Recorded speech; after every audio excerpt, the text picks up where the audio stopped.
মিশকাত শরীফের 1228 নম্বর হাদিস হযরতে আবু সাঈদ খুদরি রাদিয়াল্লাহু তাআলা আনহু থেকে বর্ণিত। তিনি বলেন, ইমামুল আম্বিয়া রাসূল পাক সাল্লাল্লাহু তাআলা আলাইহি ওয়াসাল্লাম ইরশাদ করেছেন, তিন শ্রেণীর মানুষকে দেখে আমার আল্লাহ পাক রব্বুল আলামিন হাসেন। তাদের মধ্যে প্রথম শ্রেণীর হচ্ছে যারা ওই রাত্রে, গভীর রাত্রে মিষ্টি ঘুম ত্যাগ করে আরামের বিছনাকে হারাম করে তাহাজ্জুদ নামাজ পড়ার জন্য মুসল্লার মধ্যে দাঁড়িয়ে যায়। সুবহানাল্লাহ, সুবহানাল্লাহ, সুবহানাল্লাহ।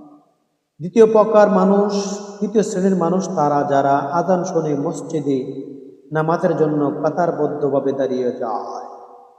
আর তৃতীয় শ্রেণীর মানুষ হচ্ছে তারা যারা নবী রাসূল ওলি আব্দাল গাউস কুতুবের বিরোধিতা যারা করতেছে, ইসলামের জন্য নিজের জীবনকে বিলিয়ে দেওয়ার জন্য, আল্লাহ রাস্তায় নিজের জীবনকে বিলিয়ে দেওয়ার জন্য সারিবদ্ধ দাঁড়িয়ে যায়, তাদেরকে আমরা আল্লাহ পাক রব্বুল